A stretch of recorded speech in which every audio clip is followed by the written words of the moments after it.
जय हिंद साथियों, जय श्री राम।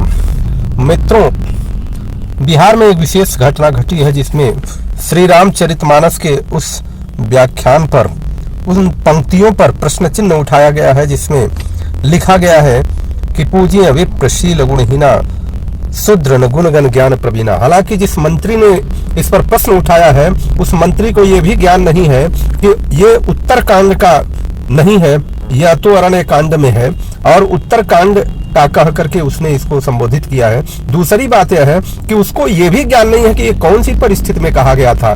हम सभी मित्रों को इस बारे में थोड़ा सा चर्चा जरूर करेंगे। वहां पर जब कबंध नाम के राक्षस का वध प्रभु ने किया, प्रभु श्री रामचंद्र जी ने, तो वह गंधर्व के रूप में आया और भगवान से कहने लगा, अपनी कहानी बताने लगा कि पूर्व जन्म में वो गंधर्व था और इंद्र के दरबार में वह गंधर्व का कार्य करता था। उस समय दुर्वासा ऋषि, दुर्वासा मोहिदिनी शापा, ये चौपाई उसके पहले आई है। बता रहा है कि दुर्वासा ऋषि वहां पहुंचे थे और मैं नृत्य कला का जब प्रदर्शन किया तो उसके पश्चात सभी लोगों ने तालियां बजाई, परंतु दुर्वासा ऋषि वैसे बैठे थे तो मैं क्रोधित होकर के दुर्वासा ऋषि को कहा कि आपके पास कौन सा, आपके पास बुद्धि नहीं है, विवेक नहीं है, कौन से ऐसे ब्राह्मण हैं कि जो इतना सुंदर प्रदर्शन के बाद सभी लोगों ने तालियां बजाई परंतु आप थोड़ा सा हिले भी नहीं। दुर्वासा ऋषि को क्रोध आया, उन्होंने कहा कि जा, तुम थोड़ा सा गंधर्व होकर के तुम्हें जो है थोड़ा ज्ञान हो गया, कला का ज्ञान हो गया, अभिमान हो गया, तो जा तुम बिना बुद्ध के हो जा, बिना मुंड के हो जाए। तो वो कबंध नाम का राक्षस के रूप में वो धरती लोक में आया। जब ये बताया गया, इंद्र और सभी लोगों ने इस बात से पूछा कि इसका उद्धार कैसे होगा। दुर्वासा ऋषि ने बताया था कि प्रभु श्री रामचंद्र जी त्रेता युग में इसका उद्धार करेंगे। तब जाकर के प्रभु श्री रामचंद्र जी ने कहा था, जब ये कबंध का वध किया और ये गंधर्व के रूप में आया, उसी समय उन्होंने संदेश दिया था कि पूज्य विप्र शील गुणहीना, अर्थात दुर्वासा जैसा अगर कोई विप्र है और तुम्हारे मतानुसार वह शील गुण से हीन है तो भी वो पूजनीय है। शूद्र न गुण गण ज्ञान प्रवीणा, और अगर तुम्हारे जैसा बुद्धि वाला अभिमानी व्यक्ति जो थोड़ा सा गंधर्व सांस्कृतिक ज्ञान, नाच गाना क्या जान गया और इस तरह से किसी ऋषि महर्षि का अपमान करता है तो वह शूद्रवत अगर व्यवहार करता है तो वह कितना भी प्रवीण हो तो वह पूजनीय नहीं है। मित्रों, इस बात को समझने की आवश्यकता है और ये भी बात समझने की आवश्यकता है कि क्या कारण है कि हमारे धर्म पर लगातार आक्षेप लगाए जा रहे हैं और उन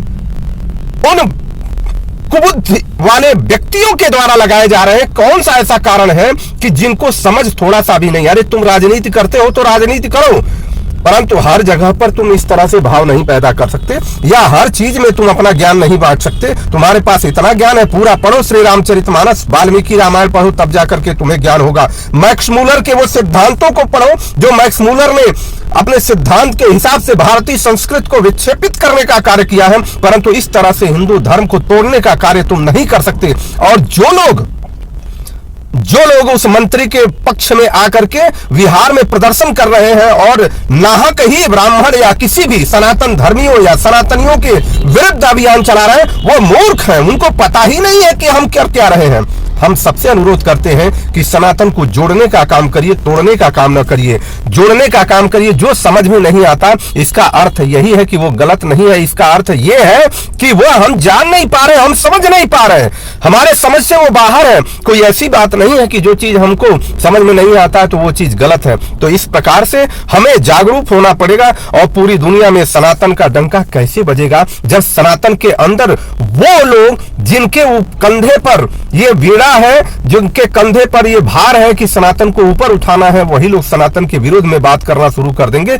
श्री रामचरितमानस के एक एक चौपाइयों को ध्यान से जब पढ़ेंगे, पूरा पढ़ेंगे, तब आपको समझ में आएगा। ऐसा नहीं हो सकता कि आप एक भाग को थोड़ा एक लाइन या एक लाइन के कटे हुए भाग को पढ़ करके उसको परिभाषित कर सकते हैं। आप सभी लोग इसको ज्यादा से ज्यादा आगे बढ़ाइए जिससे समाज ये जान सके कि कबंध के इस व्यवहार के कारण ये चौपाइयां लिखी गई और उन चौपाइयों का महत्व क्या है ये समझ सकें। जय।